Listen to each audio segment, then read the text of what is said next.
Похоже, смена ориентирования внимания Армении, по крайней мере, я в этом нахожу объяснение, многим не дает покоя. Путин со своей стороны же высказывался, и многие сочли это как угрозу в сторону Армении, что, мол, если вы будете ориентироваться на Запад, на Евросоюз, то с вами будет как с Украиной. Но он не так сказал, он сказал, вот Украина, все плохо началось тогда, когда они начали смотреть на Запад. И то же самое он сказал Армению, как бы это не наше дело, мы не будем вмешиваться, но вот вы знаете, с Украиной, в которую как бы вмешиваются, все с этого началось. Ну, как-то вот такую фразу построил Путин. И вы знаете, что любопытно, а это, на мой взгляд, это просто ближайший партнер, друг, товарищ, там вообще не поймешь, кто важнее, Путин или Алиев. Путин даже не проводит, он глава исполнительной власти, его силовики не проводят следствие по поводу адского преступления в Крокусе, Крокус Сити Холл, потому что там один, ну так вывод напрашивается сам, один из владельцев Агаларов, он женат на дочери Алиева. Все. Их даже не рассматривают как подозреваемых. И это не на пустом месте. Были случаи, пожары, была хромая лошадь, была зимняя вишня, там все начальство не просто допросили, посадили. А Агаларовы гуляют, песенки поют, там один поет, он певец. Вот, так что я к чему веду? К тому, что, на мой взгляд, вообще это Алиев говорит Путину, что делать, а не наоборот. То есть здесь какого-то такого равного тандема я, например, не наблюдаю. И фактов, сопутствующих событий, которые могут привести к этому выводу, ну, мягко говоря, хватает.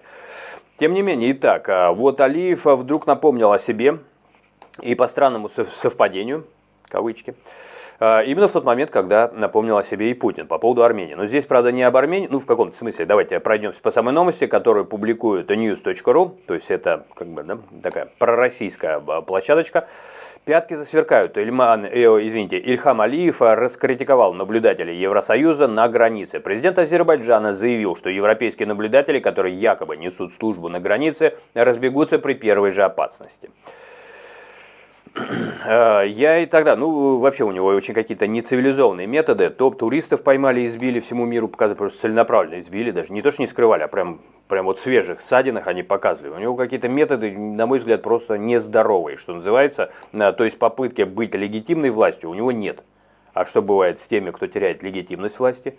Они превращаются в мафию, совершенно откровенно так себя и позиционируют. Тем не менее, я и тогда говорил, если мы хоть раз выстрелим, у них только пятки засверкают. Ну, я помню человека, который уже так высказался про весь коллективный Запад, а сейчас не знает, как парад провести.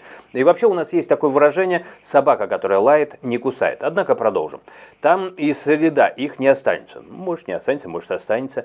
Но они ведут себя так, будто защищают Армению от нас. Не нужно защищать Армению от нас, мы добились того, чего хотели, сказал он. Кстати, давайте вспомним, что нам уже гарантировали, что все, по Карабаху вопросов не будет, все помирились. Какой интересный мир. Какой интересный мир. И кто же он первым же и начинает нарушать? А он также раскритиковал европейских лидеров, которые пытаются представить себя ложными героями и препятствуют итоговым договоренностям Баку и Еревана. По словам Алиева, все их действия пустословие, иначе они бы помогли Армении еще в 2020 году. Ну, то есть вот эти столкновения. 20-22, если я ничего не путаю. Он подчеркнул, что Азербайджан может проводить любые военные операции в любом месте, и это известно и руководству Армении, и тем, кто стоит за ними. Вот так, чтобы понять отношения, вдруг кого-то заденет, кто-то может придерживаться с другой точки зрения. По поводу Крокуса, да, Агаларовых, я вам еще пример приведу. Самолет, который очень странно потерпел крушение. Алиев сказал, что перед ним извинился, и Путин перед ним извинялся. Оснований вообще не вижу. Самолет очень похож на то, что было, ну, еще раз, вот похоже. Я ничего не могу утверждать, я не видел дела, я не смотрел подробностей. Но по самому тому, по тем травмам, скажем так, которые получило данное воздушное судно, ему просто перебили рули управления высотой. И да, там было 2 хлопка, внутри салона их слышали, и потом самолет оказался в так называемом контролируемом, ну, вот этом состоянии. Ну, то есть контролируемое запугивание такое, я вот использую слова, которые, чтобы не пугать YouTube. Это когда люди боятся, им страшно, и чтобы все это видели. Очень на это похоже. Для этого надо просто перебить рули. А если бы был, ну вот, то есть какое-то средство защиты от дронов, то самолет, скорее всего, рухнул бы сразу, потому что у него бы просто повыбивало борты, все пробило, а там в салоне как бы вроде как живы остались.